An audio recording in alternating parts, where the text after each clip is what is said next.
अस्सलाम वालेकुम to all. उम्मीद करता हूँ आप सब खैर आफियत के साथ होंगे। दोस्तों, जैसे हमने लास्ट क्लास के अंदर एक आरएलसी सर्किट देखा था, उस आरएलसी सर्किट को देखने के बाद हमने उसका रिस्पांस देखा था कि अल्टीमेटली उसका रिस्पांस कैसा आता है, जो कि हम स्कोप पे देखते हैं। उसी एग्जाम्पल को अब हम उसके अलावा दूसरी एग्जाम्पल को कंसिडर करते हैं कि मान लें हमारे पास एक इक्वेशन है जिसमें डबल डेरिवेटिव है टी का, और यानी D square dividing by D T square, यानी double derivative of Y plus 4 times single derivative of Y plus 3y is equal to 2RT। Y कुछ भी हो सकता है, वाई बैक्टीरिया की ग्रोथ हो सकती है, कोविड के वायरस की जीन हो सकती है, एक्सेट्रा। अब इसके अंदर हमने ये देखा कि हम लैप्लास यूज़ करके हमने इसको सॉल्व करना है, और इसकी कुछ स्टार्टिंग की वैल्यूज़ हमें पता चल गई। और वो स्टार्टिंग की वैल्यूज़ क्या है कि y ऑफ 0 1 के बराबर होगा, यानी जब वैल्यू ये चीज़ 0 के बराबर हो जाएगी तब y की जो वैल्यू निकल के आएगी वो 1 के बराबर होगी। सिमिलरली जब हम y ऑफ 0 का डेरिवेट करेंगे तो यानी 1 का जब डेरिवेट करेंगे तो उसका आंसर 0 ही आता है।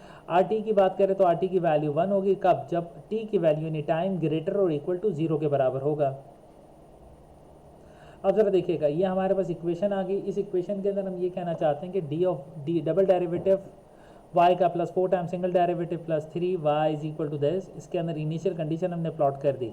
हमने इस पूरी इक्वेशन का लैप्लास ले लिया। जब हम लैप्लास लेते हैं तो हमने कहा कि यार स्टार्टिंग के अंदर यहाँ पे डबल डेरिवेटिव था, इसकी वजह से यहाँ पे एस स्क्वायर आएगा, S square into Y S minus S Y zero. फिर जरा देखिएगा, यहाँ हमारे पास सिंगल डेरिवेटिव है तो सिंगल डेरिवेटिव करने का तरीका, चूंकि यहाँ पे सिंगल डेरिवेटिव है तो यहाँ पे s की पावर आ जाएगी 1, फिर यहाँ पे y ऑफ s। अब यहाँ पे गौर करिएगा, यहाँ पे y 0 डायरेक्ट लिखा हुआ है, इससे पहले s नहीं लिखा हुआ। y ऑफ 0 यहाँ पे था, उससे पहले s भी था। तो उसका मतलब हमें ये समझ में आया कि जब हमारे पास टाइम डोमेन का डेटा डेरिवेटिव के अंदर होगा और उसको हमें लैप्लास के अंदर ले जाना होगा तो s स्क्वायर है तो अब s की पावर ग्रेजुअली कम होगी। एस स्क्वायर के बाद फिर वो सिंपल एस हो जाएगा। अब यहाँ पे देखिएगा, ये सिंपल एस ऑलरेडी था तो इसकी पावर और कम होने के बाद इसकी पावर 0 हो जाएगी, तो इसका मतलब अब एस यहाँ पे लिखा ही नहीं गया। सिमिलरली यहाँ पे ये 3y स्मॉल के अंदर था, ये 3y यहाँ पे कैपिटल के अंदर आ गया और is equal to R S आ गया।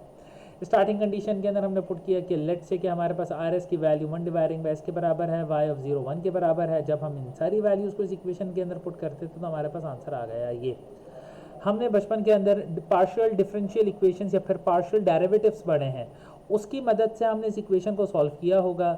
अगर आपने वो टॉपिक नहीं किया तो मेरे पास यूट्यूब पे ऑलरेडी इसकी एक मैं वीडियो क्रिएट कर चुका हूँ, आप मेरी उस लिस्ट से जाके उस वीडियो को देख सकते हैं। अब ज़रा देखिएगा, हमारे पास डिनोमिनेटर के अंदर है S square plus 4s plus 3। जब हम इसका होल स्क्वायर, जब हम इसको ब्रैकेट फैक्टराइज करते हैं तो हमारे पास आंसर आता है s plus 1 into S plus 3।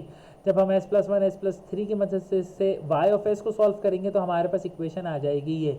इसके अंदर अगर आपको ये सवाल है कि सर यहाँ पे 3 डिवाइडिंग बाई 2 कैसे आया, तो इसका आंसर जैसा भी मैंने आपको दिया था कि पार्शियल फ्रैक्शन के अंदर ये वाले पूरी इस इक्वेशन को जब हम पार्शियल फ्रैक्शन की मदद से सॉल्व करेंगे तो इसका आंसर आ जाएगा 3 dividing by 2 minus 1 dividing by 2 minus 1 dividing by 3, और डिनोमिनेटर के अंदर आ रहा है ये। फिलहाल हमारा टॉपिक पार्शियल डेरिवेटिव को समझना या पार्शियल इक्वेशन को समझना नहीं है। फिलहाल हम ये देखना चाहते हैं कि हमारे पास एक इक्वेशन टाइम डोमेन के अंदर हो तो हम उसको फ्रीक्वेंसी डोमेन के अंदर कैसे ले जाते हैं, और फिर फ्रीक्वेंसी डोमेन में निकलने के बाद हम उसको टाइम डोमेन में लेके आएँ तो उसका आउटपुट का ग्राफ किस तरीके से बन के आएगा।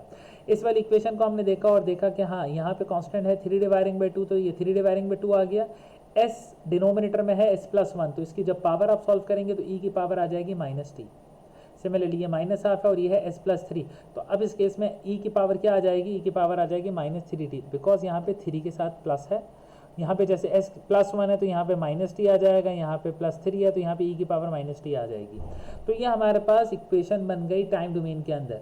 अब आपके लिए सवाल ये है कि मैटलैब यूज़ करें, मैटलैब के अंदर इस फंक्शन को प्लॉट करें और प्लॉट करने के बाद ग्राफ आउटपुट का टाइम डोमेन का सिग्नल निकाल के बताएं, बिल्कुल वैसे ही जैसे अभी आपने इस इक्वेशन के अंदर देखा था। जैसे इस इक्वेशन को जब हम मैटलैब पे पुट करते थे तो ये आउटपुट निकल के आता था, वैसे ही जब आप इस इक्वेशन को और मैटलैब के अंदर पुट करेंगे तो क्या आउटपुट निकल के आएगा, ये आप लोगों का टास्क है। उम्मीद करता हूँ आपको मेरा ये लेक्चर समझ आया होगा। Thank you very much.